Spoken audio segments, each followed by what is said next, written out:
To H digital. आज मैं इस वीडियो में आपको आईटी में 2025 4 April shift 2 question number 4 discuss कर रहे हैं। देखिए, let A equal to -3 -2 -1 0 1 2 3 and R with relation on A defined by x R y if and only if 2x - y belongs to 0 to 1 0 and 1.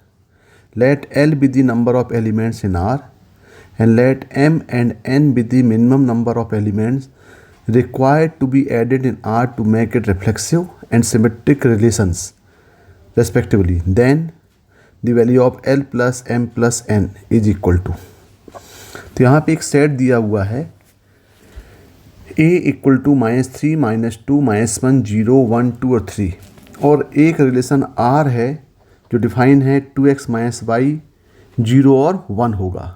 तो बोल रहा है कि R में कितने एलिमेंट्स होंगे और हमें x y दोनों कहाँ से लेने हैं, सेट A से लेने हैं। तो देखें भाई 2x - y 0 और 1 होगा, तो हम दोनों को इसलिए लेते हैं, पहले लेते हैं कि 2x - y इक्वल टू हम 0 ले लें। इसका मतलब ये हुआ कि 2x इक्वल टू y हो जाएगा। तो देखें भाई क्या क्या एलिमेंट हम A से पॉसिबल हो सकती है इसमें हम R के एलिमेंट लें यहाँ पे, तो पॉसिबिलिटीज़ क्या क्या बन सकती है। एक तो हम 0 0 ले सकते हैं, दूसरा यदि हम x इक्वल टू 1 लें तो y इक्वल टू हमको 2 लेना पड़ेगा, मतलब 1 और 2। तीसरा केस देखें, यदि हम x इक्वल टू -1 ले लें तो y इक्वल टू -2 लेना पड़ेगा, तभी ये 2x इक्वल टू y को सेटिस्फाई करेगा। और देखें -3 करेंगे x के लिए तो 6 हो जाएगा, 6 तो यहाँ पे है ही नहीं। और पॉसिबल है क्या, -2 करेंगे तो 4 और 2, ये भी पॉसिबल नहीं है। तो इसका मतलब ये है कि यहाँ पे सिर्फ 3 एलिमेंट ही पॉसिबल हैं R के, जब वो 2x इक्वल टू y हो।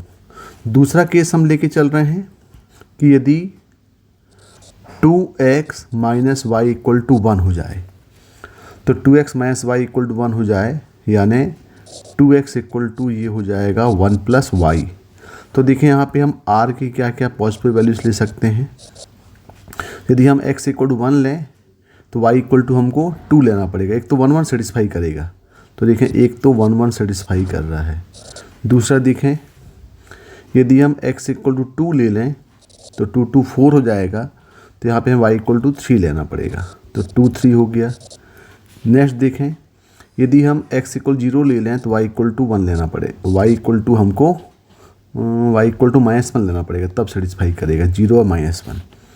और देखें नेक्स्ट होगा, यदि हम x इक्वल टू -1 ले लें तो -2 हो जाएगा, तो यहाँ पे हमको 1 - 3 मतलब y को -3 लेना पड़ेगा।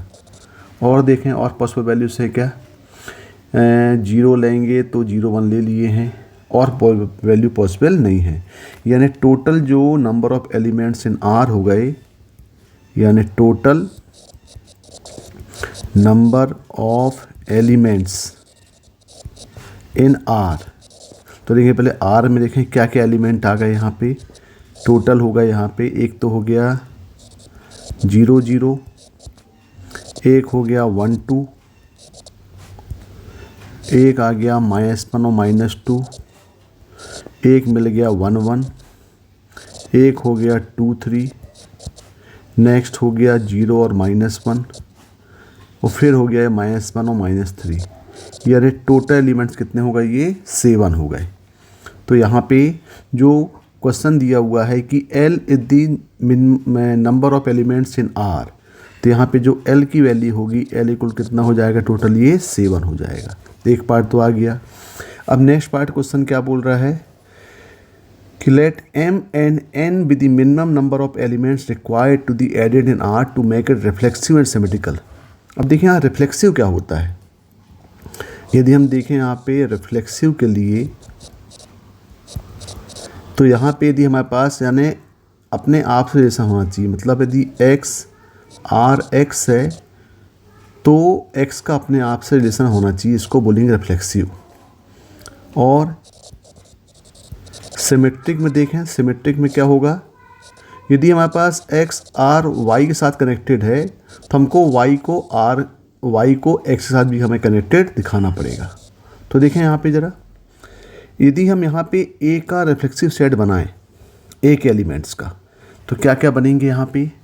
ए के लिए हम रिफ्लेक्सिव बना लें तो मतलब ये हुआ कि रिफ्लेक्सिव ऑफ ए, यानी ये देखें यहाँ पे रिफ्लेक्सिव फॉर सेट ए के लिए देखें तो -3 का -3 के साथ रिलेशन, -2 का -2 के साथ रिलेशन, 0 का 0 के साथ रिलेशन, मतलब यहाँ पे जो रिफ्लेक्सिव के एलिमेंट्स आएंगे ये क्या क्या मिलेंगे, ये हो जाएगा -3 -3 होना चाहिए इसमें, और -2 होना चाहिए, और -1 और -1 होना चाहिए, 0 और 0 होना चाहिए, और 1 और 1 होना चाहिए, 2 का 2 के साथ रिलेशन होना चाहिए, और 3 का 3 के साथ रिलेशन होना चाहिए।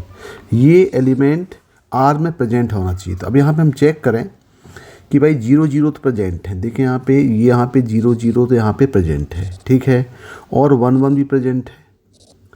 अब यहाँ देखें -3 -3 नहीं दिख रहा, -2 नहीं दिख रहा है, मतलब to make relation R as reflexive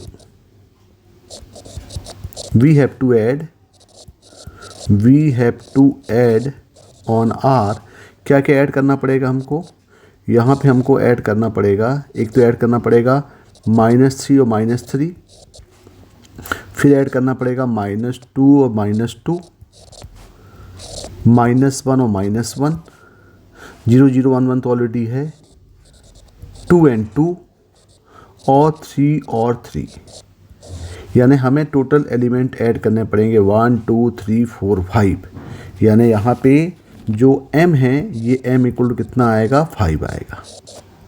ये एलिमेंट हमको R में ऐड करने पड़ेंगे, तभी जो R रिलेशन है वो रिफ्लेक्सिव हो जाएगा। नाउ फॉर सिमेट्रिक देख लें। अब सिमेट्रिक के लिए क्या है, तो सिमेट्रिक के लिए देखें हमारे पास R में क्या क्या एलिमेंट पहले प्रेजेंट है।